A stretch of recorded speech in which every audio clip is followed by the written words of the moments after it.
साथियों, मेरा नाम आर.डी. प्रजापति है। मैं पूर्व विधायक और संपूर्ण बुंदेलखंड जन जागरण मंच का राष्ट्रीय अध्यक्ष हूं। साथियों, मैं लाइव इसलिए आया हूं कि आदरणीय मोदी जी की सरकार 10 साल हो गए और उन्होंने कई काम वादे किए थे, तो उनके वादों को शुरू करने के पहले मैं हमारे समाज के सभी महापुरुषों को नमन कर रहा हूं। राष्ट्रपिता महात्मा ज्योतिबा फुले साहब, राष्ट्रमाता सावित्रीबाई फुले जी, डॉक्टर B.R. अम्बेडकर साहब, छत्रपति साहू जी, बाबू शिवदयाल चौरसिया जी, संत गाडगे जी महाराज, राष्ट्रभक्त ललई सिंह यादव जी, जन नायक कर्पूरी ठाकुर साहब, शहीद जगदेव बाबू कुशवाहा जी और महामना रामस्वरूप वर्मा जी, पेरियर रामास्वामी नायकर जी, महानायक संत B.A.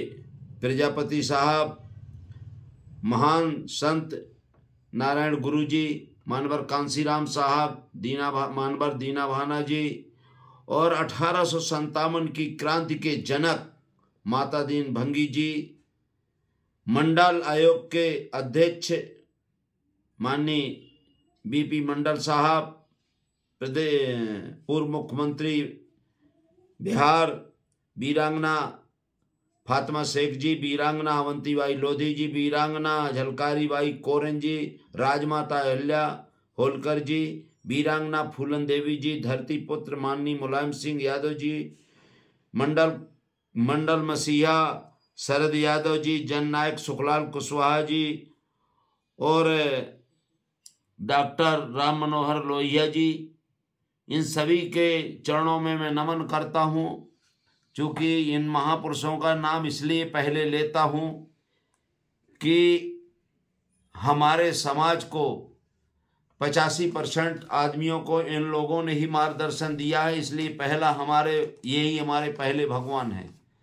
साथियों, मैं मोदी जी ने जो चीज कही है, तो चूंकि मैं भी MSc AG हूँ, पढ़ा लिखा हूँ, तो उनकी बातों को आपको याद दिलाना चाहता हूं कि उन्होंने वादा किया था कि मुझे सरकार बनाने का मौका दो, मैं विदेशों से काला धन लाऊंगा।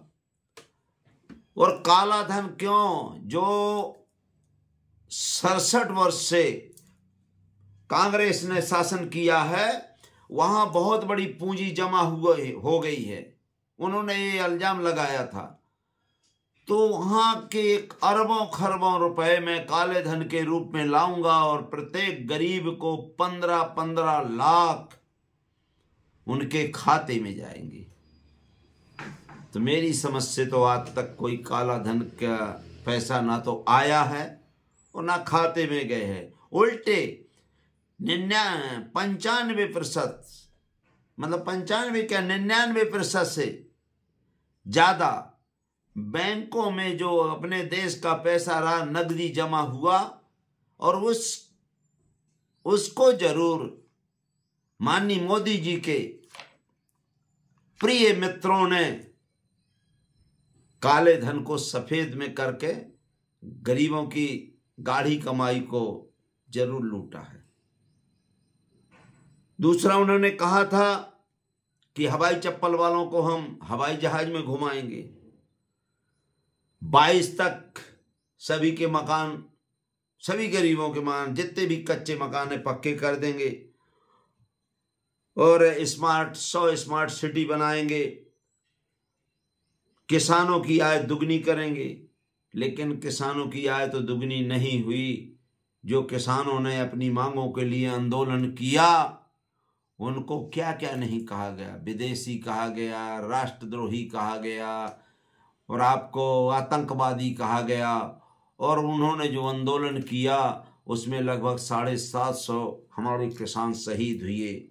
ये उनकी देन थी। उन्होंने एक चीज कही थी, बेटी बचाओ बेटी पढ़ाओ, बेटियों की रक्षा हम करेंगे। उन्होंने कहा था बच्चियों बहनों की हम उनके ऊपर जुर्म नहीं होने देंगे। लेकिन आपने देखा होगा बृजभूषण सिंह, जिसने पूरे पहलवानों के साथ जुर्म किए, इन्होंने कहा कि हम जुर्म नहीं होने देंगे, लेकिन जुर्म बहुत हुए। पर माननीय नरेंद्र मोदी जी ने जुर्म करने वालों को बचाया है। जैसे हाथरस की आप हाथरस को देखिए, आप बृजभूषण जी को देखिए, और आप बिल्किनबानों के हत्यारों का किस तरह से स्वागत किया गया जैसे कोई बड़ी जंग जीत के आए हो। और मणिपुर की महिलाओं को, महिलाएं क्या बच्चियों तक को नंगा नचाया गया और वो कर्म किया गया जो आज तक आदरणीय मोदी जी नहीं गए। और मध्य प्रदेश के लड़कियों, नाबालग लड़कियों के साथ कितने बलात्कार हुए, लेकिन आज तक उन्होंने उनके साथ कोई कार्रवाई नहीं की। तो माननीय मोदी जी ने जो कहा था कि हम ये काम करेंगे, वो तो काम नहीं हुई। उन्होंने कहा था एक कि गंगा की सफाई करेंगे हम, लेकिन शासन की रिपोर्ट आई है, गवर्नमेंट की रिपोर्ट है, मेरी नहीं, कि 58% गंगा में प्रदूषण है और कचरा फैला हुआ है। और उन्होंने कई प्रकार के झूठ बोले। एक तो सबसे बड़ा, उन्होंने एक सभा में कहा था, आपके बिहार की सभा में, कि 8.5 लाख एक हफ्ते में 8.5 लाख शौचालय बनाएंगे एक हफ्ते में। आप बताइए। तो लोगों ने कैलकुलेटर उठाया कि भाई 1 लाख में एक हफ्ते में 8.5 लाख। तो लोगों ने कैलकुलेटर उठाया, तो आप ये मानिए 1 घंटे, मतलब आपके एक हफ्ते में करीब 168 घंटे होते हैं, 168 घंटे, और प्रति घंटा 1 घंटे में 5059 शौचालय 1 घंटे में बनाने के लिए उन्होंने निकाला कि 1 घंटे में कितने शौचालय बनते हैं। फिर उन्होंने मिनट में निकाला, तो मिनट में 1 मिनट में 84 शौचालय बनाए। इनके भाषण सुनकर लोग पागल हो गए। इतना झूठ बोलने वाले कोई नहीं है। इन्होंने कहा था 1987 में कि मोदी जी की सभा हो रही है। आदरणीय प्रधानमंत्री जी ने कहा था कि मोदी जी की सभा 1987 में हो रही थी, तो मैंने एक डिजिटल कैमरा लिया, डिजिटल कैमरा से उनकी फोटो खींची और फिर मैंने ईमेल किया। 1987 की बात कह रहा हूं, जबकि डिजिटल कैमरा 1990 में भारत में लॉन्च हुआ था और ईमेल तो 1995 में आया। पता नहीं मोदी जी 10 साल पहले कहां से क्या देख लेते हैं। ऐसे माननीय मोदी जी के डिग्री भी जब हम पढ़ा करते थे उसी समय मोदी जी की पढ़ा करते थे। तो इनकी डिग्री, हमारी डिग्री तो हाथ से लिखी है और मोदी जी की कंप्यूटर से आ गई। और वैसे भी कहते थे, कभी कहते हैं मैं 40 साल से भीख मांग रहा हूं, मैं 40 साल भीख मांगता था, कभी 35 साल भीख मांगता हूं, कभी इतने दिन बंग में रहा हूं, कभी इतने दिन RSS में रहा हूं।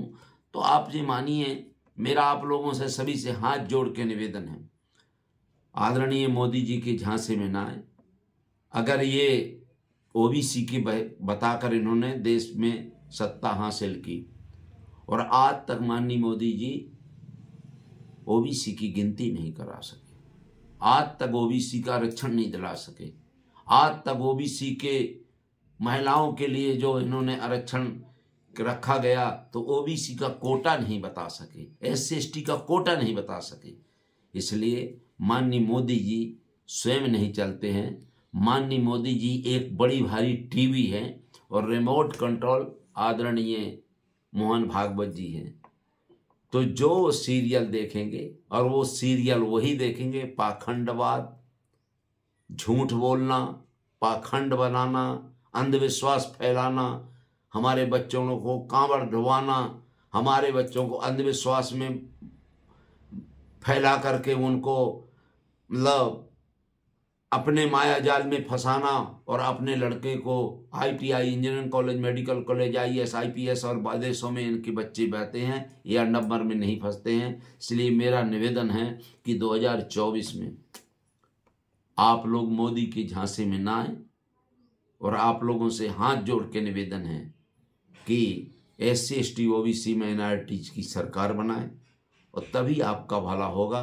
अगर नहीं बनाते हैं तो 24 के बाद पंच का भी चुनाव नहीं होगा, संविधान समाप्त होगा, मनु संविधान लागू होगा और मनु के संविधान लागू होने के बाद कोई भी चुनाव नहीं होगा। जैसे उत्तर कोरिया, जापान में हर जगह होता है, वहाँ कोई चुनाव नहीं होता है, इसी तरह से भारत में चुनाव नहीं होगा। और आपके चंपत राय ने तो कह भी दिया है, चंपत राय जी ने तो कह दिया है राम मंदिर के निर्माण उद्घाटन के समय कि मोदी जी विष्णु जी के अवतार हैं।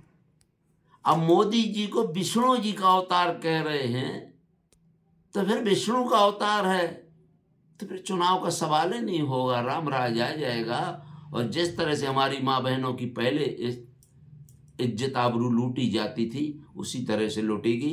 इसलिए ज़्यादा न कहते हुए एक ही निवेदन, पहले जानो फिर छानो और सही हो तो मानो। बहुत बहुत धन्यवाद। जय भीम, जय भारत, जय विज्ञान, जय संविधान।